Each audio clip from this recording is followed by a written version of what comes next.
ফিলিস্তিনিদের উপর ইসরায়েলি বাহিনীর অত্যাচার এখন বিশ্বব্যাপী নজর কেড়েছে। 12 এপ্রিল মার্চ ফর গাজা কর্মসূচিতে হাজারো মানুষের মুখে ছিল free Palestine slogan. Doctor Mohammad Yunus की सरबराही में उबूरी हुकूमत ने हुक्म जारी किया कि बांग्लादेश के पासपोर्ट के ऊपर सिवाय इसराइल के दुनिया के तमाम ममालिक के लिए करामत लिखा जाए।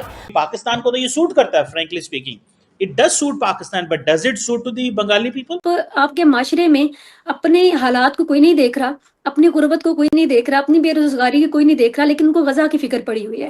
बांग्लादेश से कुछ ऐसी वीडियोस निकलकर सामने आ रही है जिसमें बांग्लादेश के लोग अपने शहरों के अंदर मौजूद KFC, पिज्जा हट, डोमिनोज, बाटा के आउटलेट को टारगेट कर रहे हैं। खाने पीने के जो आउटलेट हैं उन पर बुरी तरह से टारगेट किया जा रहा है, तोड़ फोड़ वहाँ पे की जा रही है। लेकिन अगर हम बात करें बाटा की, पुमा की, वहाँ से सामान चुरा चुरा कर बांग्लादेश के लोग फरार हो रहे हैं। कि बांग्लादेश के अंदर KFC और मैकडोनल्ड्स और इनका जो है कोई बाइकआउट शाइकआउट चल रहा है। अफगानिस्तान की बात सुनते रहे, कश्मीर की बात सुनते रहे, अब फ़लस्तीन की बात सुन रहे हैं, लेकिन ये है कि हमारे लोग जो हैं वो उसी ट्रक की बत्ती के पीछे लगे हुए हैं और वो इसी चीज़ को जहाद समझते हैं, इसी चीज़ में समझते हैं कि जी हमारा ईमान ये है।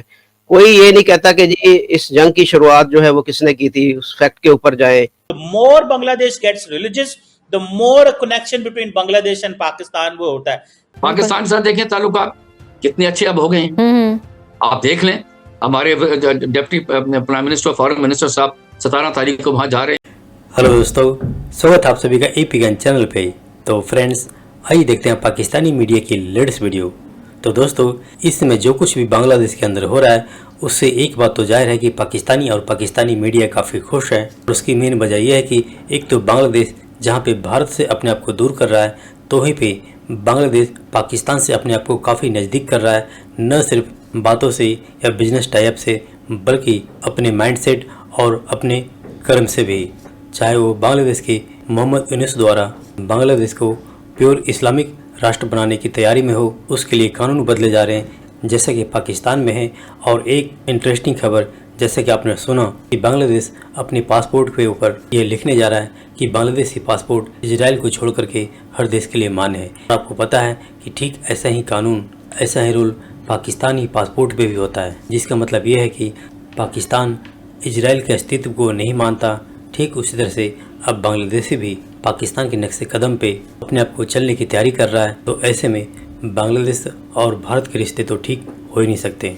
तो दोस्तों, आइए देखते हैं पाकिस्तानी मीडिया की इस लेटेस्ट वीडियो को। साथ ही आपसे रिक्वेस्ट है कि प्लीज़ इस चैनल को सब्सक्राइब करके हमें सहयोग दें। Thank you.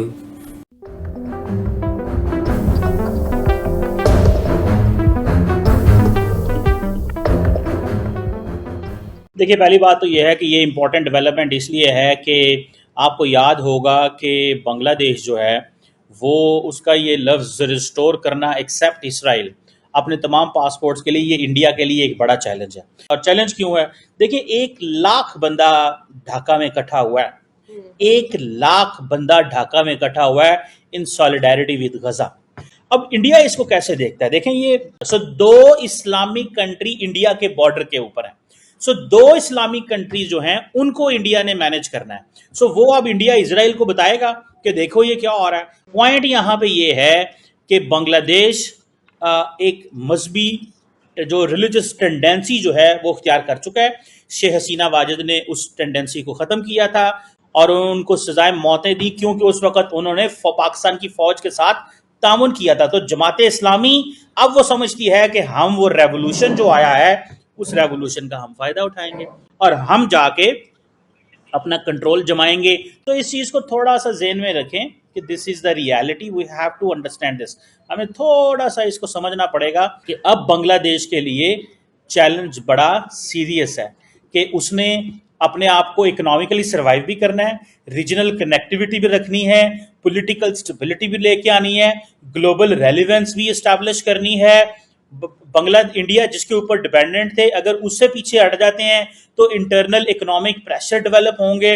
फिर ये एक चीज़ होगी, क्या बांग्लादेश एक प्योरली रिलीजियस सोसाइटी बनना चाहता है? वो सोसाइटी जो रिलीजियस टेंडेंसी की बात करेगी, जो इंडिया से दूर होगी। पाकिस्तान को तो ये सूट करता है, frankly speaking it does suit Pakistan, but does it suit to the Bengali people? India को ये सूट करता है? नहीं सूट करता। The more Bangladesh gets religious, the more a connection between Bangladesh and Pakistan वो होता है। पाकिस्तान से देखें ताल्लुकात कितने अच्छे अब हो गए हैं। आप देख लें, हमारे deputy prime minister foreign minister साहब 17 तारीख को वहां जा रहे हैं। और अब ये एक, क्योंकि इसमें हमारे जो वहाँ सफीर हैं अपना बांग्लादेश में, वो अगर आप फेसबुक देखें तो रोज किसी न किसी गवर्नमेंट के या सियासी लीडर को मिल रहे होते हैं। तो ये पहले नहीं था। तो अब एक रिलेशनशिप में एक नया पेज खुल रहा है और बड़ा एक पॉजिटिव पेज है। हम समझते हैं कि इसको पीपल टू पीपल कांटेक्ट बढ़ाने चाहिए। आप खुद देखेंगे कि इन के अवामी जो ताकत है, जिससे ताल्लुकात हमारे बांग्लादेश के साथ बहुत बेहतर हो जाएंगे। जो हमारे अवाम, दोनों अवाम चाहते हैं ऐसे हो।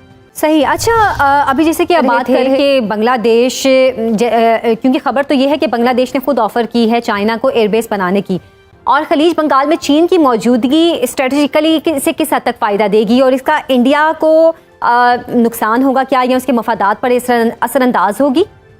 मैं ये समझता हूँ, मैं अपनी एक्सपीरियंस से कह सकता हूँ कि मेरा नहीं ख्याल कि चीन जो है वो बांग्लादेश में कोई अपनी मिलिट्री बेस बनाएगा। अच्छा, ये मैं कैसे, इसलिए कि फिर जो हैं, जो देखिए ना रिलेशनशिप जो वैसे भी चीन के हिंदुस्तान के साथ सियासी तौर पर बताया ना नाजुक हैं, वो फिर बहुत खराब होने का उन पर डर है।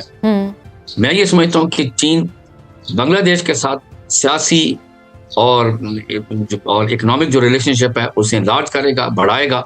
मैं समझता हूँ कि ये बहुत ही ये जो एक इकदाम है, इसको आपको बहुत समझने की कोशिश करनी चाहिए। मेरा नहीं ख्याल कि चीन ये इकदाम करेगा कि वहां पर अपनी एक बेस बना ले, और बेस बनाने से उसको क्या एडवांटेज होगा अपने ये देखने की कोशिश करनी है क्या होगा।